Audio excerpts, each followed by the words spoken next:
Hello students, welcome to सूजी की कक्षा। आज के इस वीडियो में हम स्टार्ट करने जा रहे हैं NCERT class 7 geography chapter 4 that is air.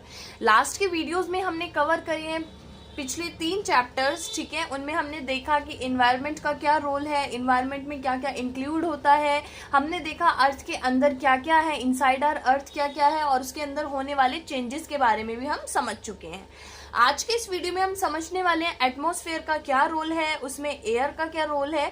इन सब चीजों के बारे में हम स्टार्ट करने जा रहे हैं। सो वीडियो को आगे स्टार्ट कर रहे हैं, ठीक है। चैप्टर 4।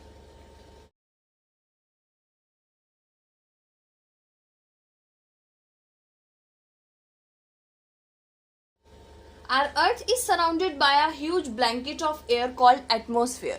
तो हमारी जो अर्थ है वो एक नेचुरल ब्लैंकेट से सराउंडेड है, जिसको हम क्या कहते हैं, एटमॉस्फेयर। एक ब्लैंकेट की तरह हमारे एटमॉस्फेयर ने हमारे अर्थ को क्या किया हुआ है, कवर किया हुआ है। जितने भी लिविंग बींग्स हैं, all living beings on the earth depends on the atmosphere for their survival. अपने सर्वाइवल के लिए वो किस चीज पर डिपेंड है, एटमॉस्फेयर पर डिपेंड है, ठीक है। It provides us air we breathe, ठीक है। एयर प्रोवाइड करती है हमें ब्रीथ करने के लिए, एंड प्रोटेक्ट करती है हमें harmful effects of the sun rays से, ठीक है। सन से आने वाले जितने भी हार्मफुल इफेक्ट्स हैं, रेज है, ठीक है। इसको हम इस तरीके से समझ सकते हैं, लेट्स सपोज यहाँ पर ये सन है और ये इधर अर्थ है, तो सन से आने वाले जितने भी हार्मफुल रेज हैं उनको वो क्या कर देती है, रिफ्लेक्ट करके बैक कर देती है और हमारे अर्थ तक ज्यादा आने नहीं देती है। तो यही हमारा रोल है अर्थ का और सन का, एयर का और एटमॉस्फेयर का, हमारे सन से प्रोटेक्ट करने का, ठीक है। सो आगे बढ़ते हैं। Air is all around us. हमें पता है एयर हमारे हर तरफ है, ठीक है। It is a mixture of gases. ये क्या है, गैसेस का मिक्सचर है, and is essential for life on earth, and it is very important and essential for the life, ठीक है। It forms the atmosphere. ये क्या करती है, एटमॉस्फेयर बनाती है, which is the envelope of air surrounded by the air. जिस तरीके से भी मैंने फर्स्ट लाइन बताई थी कि क्या है, एक तरीके से ब्लैंकेट है, ठीक है। तो ये क्या है, एक तरीके से एनवेलप है एयर का, जो सराउंडेड करता है, अर्थ को पूरा कवर कर लेता है। और जैसे ये अर्थ है तो इसको पूरा कवर कर लेता है, ठीक है। अब हम आ जाते हैं कंपोजिशन ऑफ एटमॉस्फेयर पे, ठीक है। कंपोजिशन ऑफ एटमॉस्फेयर मीन्स कि क्या क्या चीजें हैं, कितनी सारी चीजों से ये बना हुआ है, ठीक है। The air we breathe is a mixture of many gases. Air है जिसमें हम ब्रीथ कर रहे हैं, सांस ले रहे हैं, वो मिक्सचर है बहुत सारी गैसेस का। एक चीज नहीं है, उसमें बहुत सारी चीजें मिक्स हैं, तब जाकर वो एक मिक्सचर बना है, ठीक है। तो इसमें क्या क्या चीजें हैं, बहुत सारी गैसेस प्रेजेंट हैं। कुछ किसी की अमाउंट बहुत ज्यादा है, किसी का बहुत कम है, लेकिन सबका अपना अपना रोल है, ठीक है। तो हम देखते हैं हमारी एयर में क्या क्या चीजें प्रेजेंट है। सबसे ज्यादा हमारी एयर में क्या प्रेजेंट है, नाइट्रोजन। ये बहुत ज्यादा मोस्ट एबंडेंट गैस है, ठीक है, और ये 78% प्रेजेंट होती है हमारी एयर में। Plants need it for making proteins. Plants क्या करते हैं, इसको प्रोटीन के लिए यूज करते हैं, ठीक है। Can not be use directly, because it can not be use directly, directly use नहीं करी जा सकती, तो बैक्टीरिया इनकी हेल्प करते हैं उसको फिक्स करने में, ठीक है। ये एयर है, एटमॉस्फेयर के अंदर यहाँ पर नाइट्रोजन है, ठीक है। ये जाएंगे बैक्टीरिया के पास, और बैक्टीरिया इसको लेंगे और इसको कन्वर्ट करेंगे, और फिर जो प्लांट्स है वो इसको यूज करेंगे, ठीक है। और फिर प्लांट्स इसके उससे क्या करेंगे, इनको बैक्टीरिया प्लांट्स को फिर खा भी सकते हैं, ठीक है। वो अपना जो है फूड वहां से भी ले लेंगे, ठीक है। तो ये जो है साइकिल चलती है। तो नाइट्रोजन क्या है, मोस्ट एबंडेंट गैस है, 78% प्रेजेंट है एटमॉस्फेयर में। और प्लांट्स जो है, प्लांट्स को जरूरत होती है इसको, इसकी किस लिए, प्रोटीन बनाने के लिए, ठीक है। सो कैन नॉट बी, लेकिन ये can not be use directly, so bacteria जो है इसको हेल्प करते हैं फिक्स करने में, ठीक है। आफ्टर दैट नाइट्रोजन के बाद क्या आता है हमारा, ऑक्सीजन आता है, दैट इज 21%, ठीक है। 21% प्रेजेंट है ये। Essential for living beings, it is very important, हमें पता ही ऑक्सीजन का रोल है, ठीक है, बहुत असेंशियल होती है। और एनिमल्स और ह्यूमन बींग्स टेक इन ऑक्सीजन, जितने भी एनिमल्स हैं, ह्यूमन बींग्स हैं, वो इनहेल करते हैं ऑक्सीजन को and give out carbon dioxide, और हम क्या करते हैं, एक्सहेल कर देते हैं कार्बन डाइऑक्साइड को। तो ये बहुत ज्यादा इंपॉर्टेंट है। इसके बाद हमारी आ जाती है carbon dioxide. Carbon dioxide 0.03% present है, ठीक है। Plants use it for photosynthesis. Plants किसके लिए यूज करते हैं इसको, फोटोसिंथेसिस के लिए यूज करते हैं। Traps heat and contributes to global warming, और ये हीट को ट्रैप करती है और कंट्रीब्यूट करती है हमारी ग्लोबल वार्मिंग के अंदर, ठीक है। तो ये 3 गैसेज हैं जो जिनका बहुत ज्यादा रोल है। अदर गैसेज भी प्रेजेंट होती हैं, जैसे कि लेट्स सपोज आर्गन है, हीलियम है, ओजोन है, हाइड्रोजन है, ठीक है, बहुत सारी गैसेस हैं। इसके अलावा another thing is water vapour भी प्रेजेंट होते हैं, varies from, but water vapours क्या है, varies from place to place, place to place vary करेगा, ठीक है, और टाइम टू टाइम वेरी करेगा, ठीक है, टाइम के अकॉर्डिंग, टेम्परेचर के अकॉर्डिंग, और बहुत सारे ऐसे फैक्टर हैं जिसके अकॉर्डिंग ये वेरी करेगा, ठीक है। इसके अलावा बहुत सारे डस्ट पार्टिकल्स भी होते हैं जो हमारी एयर के अंदर प्रेजेंट होते हैं। तो हमने देखा 5 से 6 चीजें, बहुत सारी चीजें हमने देखी कि एयर क्या है, इट इज अ मिक्सचर, ठीक है, ये मिक्सचर है हमारी गैसेस का, ठीक है।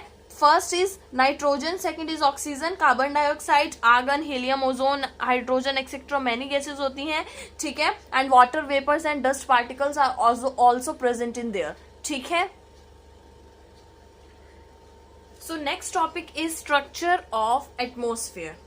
Our atmosphere is divided into 5 layers starting from the earth surface.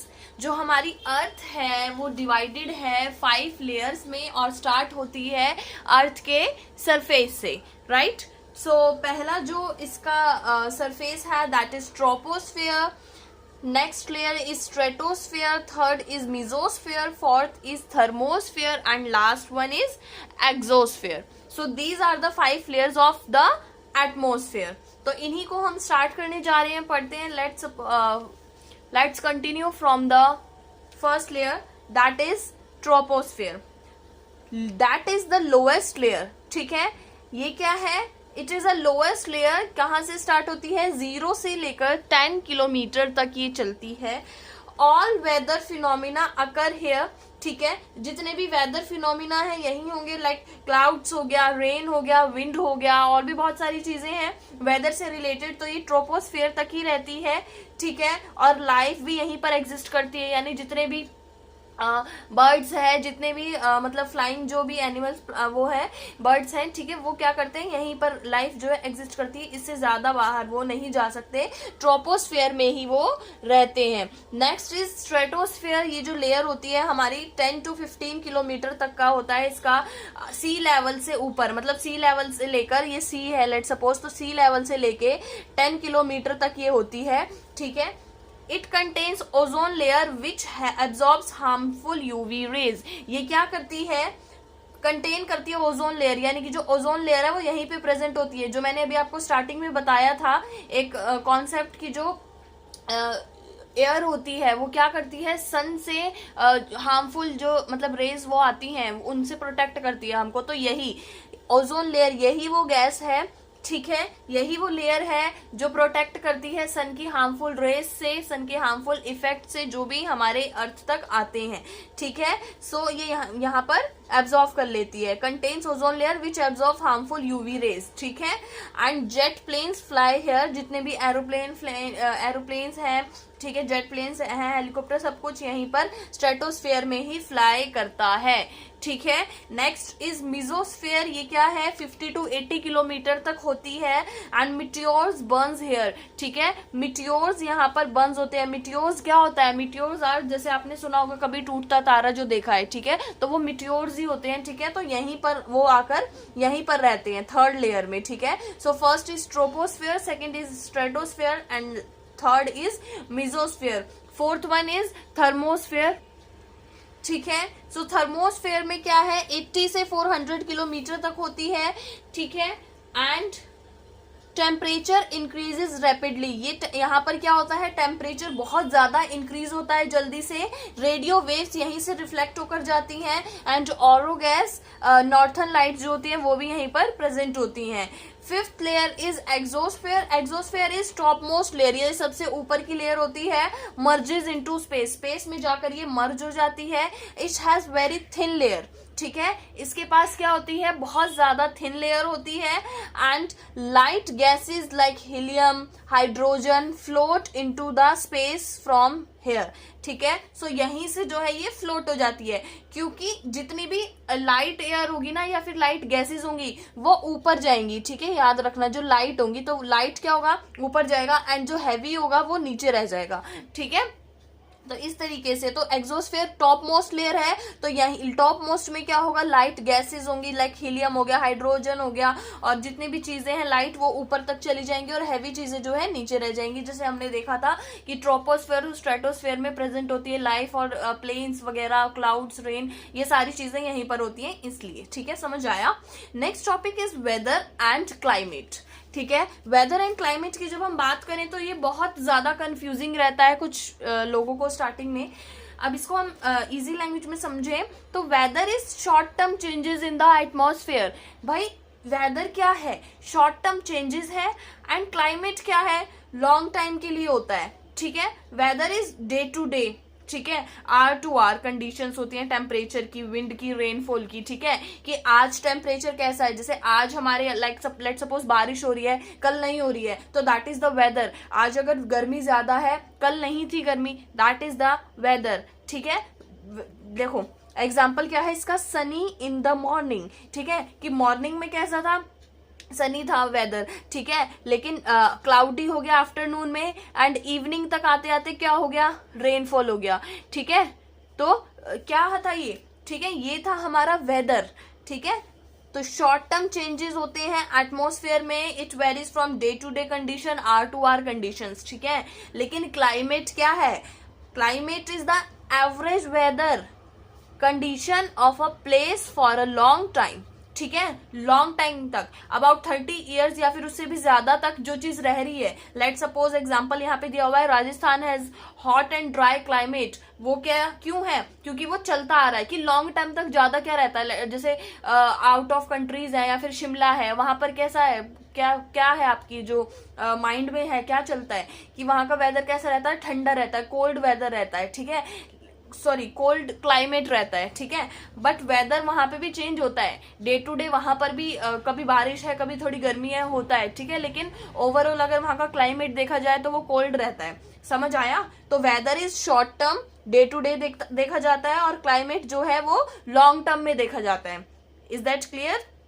Now next term is temperature. Temperature की अगर हम बात करें तो degree of hotness and coldness, ठीक है, हॉटनेस की और कोल्डनेस की जो डिग्री जो नापी जाती है वो टेम्परेचर होता है, कि आज कितनी गर्मी थी या कितनी ठंडक थी, ठीक है, वो किससे नापोगे आप, टेम्परेचर देखोगे ना, ठीक है, मेजर्ड बाय अ थर्मोमीटर, ठीक है, it is measured by the thermometer in which degrees Celsius and Fahrenheit, ठीक है, सेल्सियस में देखते हैं, डिग्री में देखते हैं, और फ़ारेनहाइट में इसको नापते हैं, ठीक है। तो टेम्परेचर क्या होता है कि कितनी ज्यादा गर्मी थी या कितना ज्यादा गर्म था मौसम आज, या कितना ज्यादा ठंडा था, वो हम देखेंगे टेम्परेचर से। तो वेदर और climate is different thing, and temperature क्या है उसको नापना, कि भाई डिग्री ऑफ हॉटनेस कितनी है और कोल्डनेस कितनी है उसके अंदर, समझ आया। Next term is insulation, that is also very important,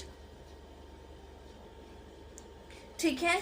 insolation is what, incoming solar energy received by the earth, ठीक है, जितनी भी सोलर एनर्जी आ रही है अर्थ पे, यानी सन की जो रेज आ रही हैं, सोलर एनर्जी हमारी अर्थ तक आ रही है, ठीक है, उसको हम कहेंगे insulation. Main factor affecting temperature, और इसका मेन फैक्टर क्या होगा कि किस पे ज्यादा अफेक्ट करेगा, टेम्परेचर पे, क्योंकि जितनी ज्यादा हमारी सोलर रेज आएंगी हमारी अर्थ तक, उतना ज्यादा हमारा टेम्परेचर क्या होगा, ज्यादा होगा। जितनी कम आएंगी उतना टेम्परेचर क्या होगा, कम होगा। तो हमारा मेन डायरेक्ट जो फैक्टर है, क्या चीज अफेक्ट हो रही है, डायरेक्ट हमारा टेम्परेचर इससे अफेक्ट होता है। मोर इंसुलेशन मोर हीट, जितनी ज्यादा इंसुलेशन होगी उतनी ज्यादा हीट होगी, समझ आया।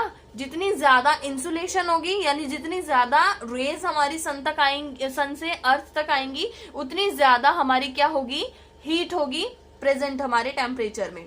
The sun is the ultimate source of heat, ठीक है। सन क्या है, अल्टीमेट सोर्स है हमारे हीट और लाइट का, ठीक है। The more sunlight a place receive, जितनी ज्यादा सनलाइट उस प्लेस पर जो है प्रेजेंट होगी, जितनी ज्यादा रिसीव वो प्लेस करेगा सनलाइट को, उतना ज्यादा वो हॉट होगा, उतना ज्यादा the hotter it is. Clear? The sun is the ultimate source of heat and light, the more sunlight a place receives the hotter it is, ठीक है। Next term is air pressure.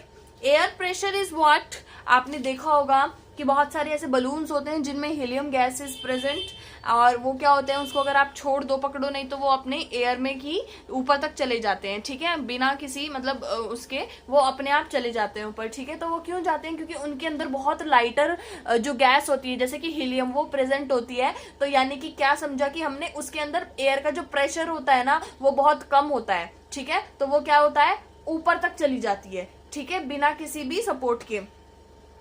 तो air pressure क्या है, air pressure exerted by the weight of air.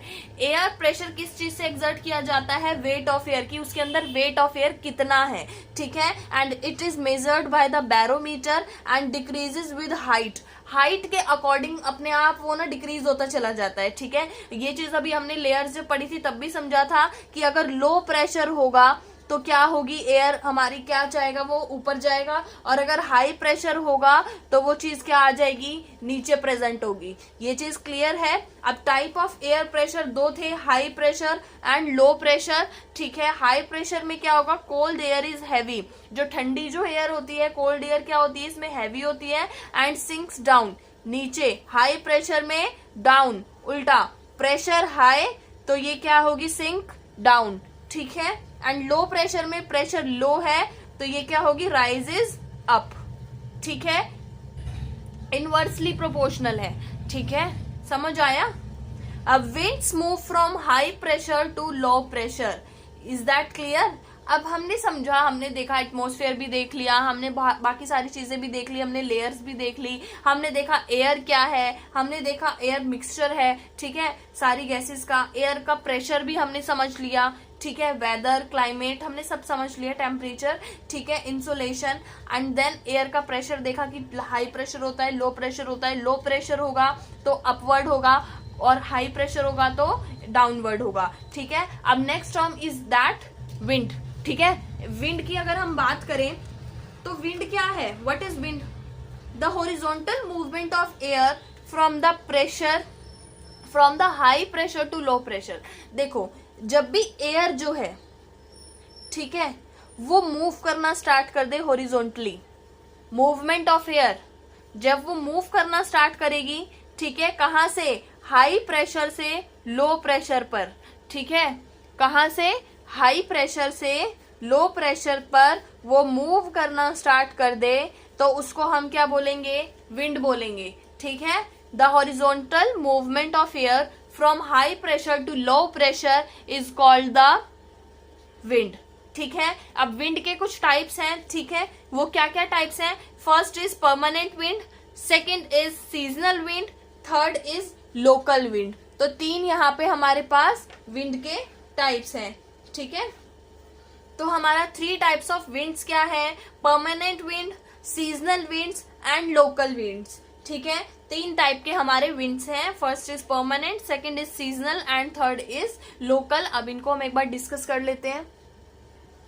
अब permanent winds क्या होती हैं, permanent winds नाम से ही पता चल रहा है कि ये परमानेंटली हमेशा होंगी, ठीक है। इनका नाम क्या, ट्रेड विंड्स हो गया, वेस्टर्लाइज विंड्स हो गया, ईस्टरलाइज विंड्स हो गया, ठीक है, are the permanent winds. These blow constantly, ये कॉन्स्टेंटली ब्लो करेंगे थ्रू आउट द ईयर, ठीक है, इन अ पर्टिकुलर डायरेक्शन, एक पर्टिकुलर डायरेक्शन में पूरे साल थ्रू आउट द ईयर ये जो है ब्लो करती हैं, ठीक है। तो इन्हीं को हम परमानेंट विंड्स बोलते हैं।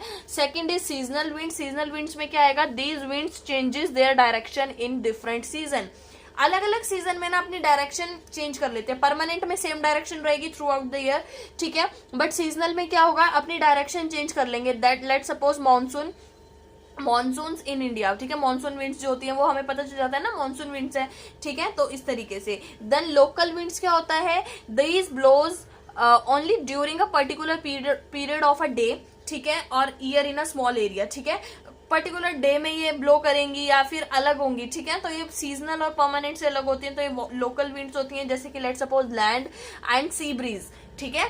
नेक्स्ट आ जाता है हमारा लू, तो the hot and dry local wind, ये लोकल विंड ही जो है, ठीक है, लेकिन ये हॉट और ड्राई लोकल विंड होंगी नॉर्दर्न प्लेन्स पर, तो उसको हम क्या बोल देते हैं, लू बोल देते हैं, ठीक है, समझ आया। Next topic is moisture. अब मॉइस्चर क्या है इसको थोड़ा ध्यान से समझेंगे, लास्ट टॉपिक बचा इस चैप्टर का, ठीक है। When water evaporates from land and different water bodies, it becomes water vapor, ठीक है। जब भी वाटर इवेपोरेट होगा, लैंड से इवेपोरेट होगा या फिर वाटर बॉडीज से, जैसे कि आपको स्क्रीन पे शो हो रहा है सी है, ठीक है, तो यहां से अगर ये वाटर बॉडीज हैं, ठीक है, यहां से अगर वाटर इवेपोरेट हो रहा है, इवेपोरेट कैसे होगा, ऊपर सन दिख रहा है, सन से क्या हो रहा है ये, ठीक है, बताइए, सन से क्या हो रहा है, सन से की जो रेज है वो क्या कर रही है, उस पानी को गर्म कर दे रही है, गर्म करने के बाद वहां से वेपर्स बनने स्टार्ट हो रहे हैं और वो वाटर क्या है, वाटर वेपर में कन्वर्ट हो जा रहा है। अब वो वाटर वेपर में कन्वर्ट होके ऊपर क्या कर रहा है, एयर के अंदर मॉइस्चर क्रिएट कर रहा है, ठीक है। Moisture in the air at any time is known as humidity, और जो मॉइस्चर आ जाता है एयर के अंदर किसी भी टाइम पर, तो उसको हम क्या कहते हैं कि ह्यूमिडिटी है, ठीक है, नमी बोलते हैं ना कि नमी बहुत ज्यादा है हवा में, क्यों है, क्योंकि उसमें वाटर वेपर्स आकर मिल गई हैं एयर के अंदर, ठीक है। And when the air is full of water vapour we called it a humid day, ठीक है, और जब एयर के अंदर फुल ऑफ वाटर वेपर्स हो जाती हैं, ठीक है, तो हम उसको क्या कहते हैं कि it is a humid day, right.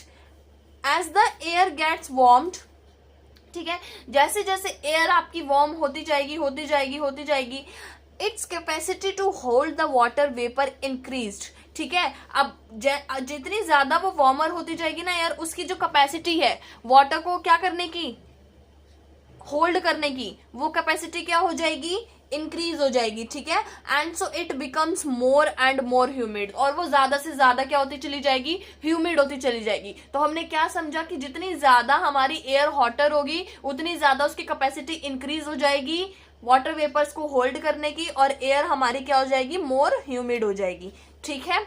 Next is when the water vapour rises, जैसे जैसे वाटर वेपर राइजेस ऊपर की तरफ जाएंगे, इट स्टार्ट्स कूलिंग, वो क्या स्टार्ट कर देंगे, कूलिंग स्टार्ट कर देंगे। When the water vapour rises, जैसे जैसे वाटर वेपर ऊपर की तरफ जाएंगे, अब जाने के बाद वो क्या हो गया, कूलिंग स्टार्ट कर दी। कूलिंग स्टार्ट करने के बाद उन्होंने क्या किया, वहां पर क्लाउड्स फॉर्म हो गए। क्लाउड्स फॉर्म होने के बाद वो चलना स्टार्ट हो गए। चलने के बाद धीरे धीरे धीरे उनकी जो वो भारी होने लग जाते हैं, ठीक है। द वाटर वेपर कंडेंसेस, ठीक है, वाटर वेपर कंडेंस हो गया and causes formation of droplets of water, and वो क्या हो जाएगी, ड्रॉपलेट्स ऑफ वाटर बन जाएंगे। Clouds are just masses such as water droplets, ठीक है। When these droplets of water becomes too heavy, जब ये बहुत ज्यादा हैवी हो जाएंगे, ठीक है, ये फ्लोट करेंगे एयर में and they come down as precipitation, ठीक है, precipitation that comes down to the earth in liquid form, और फिर वो जो प्रिसिपिटेशन होगा वो लिक्विड फॉर्म में जो है नीचे की तरफ आएगा, और उसको हम क्या कहते हैं, रेन, ठीक है, समझ आया। ये पूरा वाटर साइकिल था। एंड ये जो रेनफॉल होता है ये भी 3 टाइप का होता है, ये आपके सिलेबस में ज्यादा डीप में नहीं है, बस समझ लो कि 3 टाइप कौन कौन से होते हैं इसके। First is cyclonic rainfall, next is relief rainfall, and third one is convectional rainfall, ठीक है। तो ये 3 टाइप के रेनफॉल्स होते हैं, ठीक है। Next more important is what, कि इंपॉर्टेंस ऑफ रेनफॉल। अब हमने रेनफॉल के बारे में पढ़ तो लिया, अब इसकी इंपॉर्टेंस क्या है। तो रेनफॉल इज क्यों इंपॉर्टेंट है, it is very important for the survival of plants and animals. Animals और प्लांट्स के सर्वाइवल के लिए बहुत ज्यादा इंपॉर्टेंट है, क्योंकि हम डिपेंड होते हैं वाटर पे कहीं ना कहीं, ठीक है। It brings fresh water to the earth surface, ये क्या लेके आता है, फ्रेश वाटर लेके आता है अर्थ के सरफेस पे। पहले के टाइम पे जब हमारा इतनी ज्यादा सब चीजें नहीं थी, तो लोग क्या है वाटर के पानी को कंज्यूम भी कर लेते, डायरेक्टली वो पीने के लिए भी उसको यूज कर लेते थे। बट आज के टाइम पे ये पॉसिबल नहीं हो सकता, बिकॉज हमारा एसिड रेन हो जाती है, ठीक है, पॉल्यूशन इतना ज्यादा है कि वो फ्रेश वाटर कहीं ना कहीं नहीं होता है, ठीक है। लेकिन फ्रेश वाटर अर्थ के सरफेस पर गिरता है बट वो पीने के लायक नहीं हो सकता, ठीक है।